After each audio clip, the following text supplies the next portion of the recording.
आणि विदर्भ राज्य करता ते अधिवेशन होतं, परंतु अगोदर 8 ते 19 डिसेंबर पर्यंत ते भरण्याचं ठरवलं, पण आचारसंहितेच्या मुळे त्यांनी फक्त 8 ते 14 डिसेंबर पर्यंत भरवलं। आणि अशा परिस्थितीत आज त्यांनी त्या विधानसभेत आपले प्रश्न जे घ्यायचे होते ते प्रश्न घेतले नाही आणि तुम्ही पाहता विदर्भाच्या प्रश्नांना त्यांनी बगल दिली, म्हणून इथं विदर्भवादी सगळे जमलेले आहे आणि आज इथे निषेध नोंदवत आहे। विदर्भाच्या शेतकऱ्यांच्या बाबत त्यांचा एक चू निघाला नाही।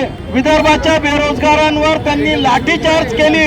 काही लोक इथे भेटायला आले, त्यांना मंत्री सुद्धा भेटले नाही आणि विदर्भाच्या प्रश्नाला पूर्णपणे बाजूला ठेवण्यात आलं। म्हणून अशा परिस्थितीत विदर्भाच्या जनतेशी धोका करणारा, विदर्भाला डावलणारा हा महाराष्ट्र सरकारच्या विरोधात आज इथे बोंबाबोंब आंदोलन आहे। विदर्भ राज्य आंदोलन समिती व तमाम विदर्भवादी इथे उपस्थित झाले आहे।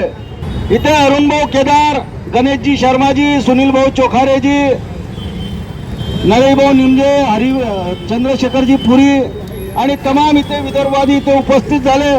इथे आता बोंबाबोंब आता करून सरकारला चेतवणार आहे आणि वेगळ्या विदर्भाची मागणी करणार आहे।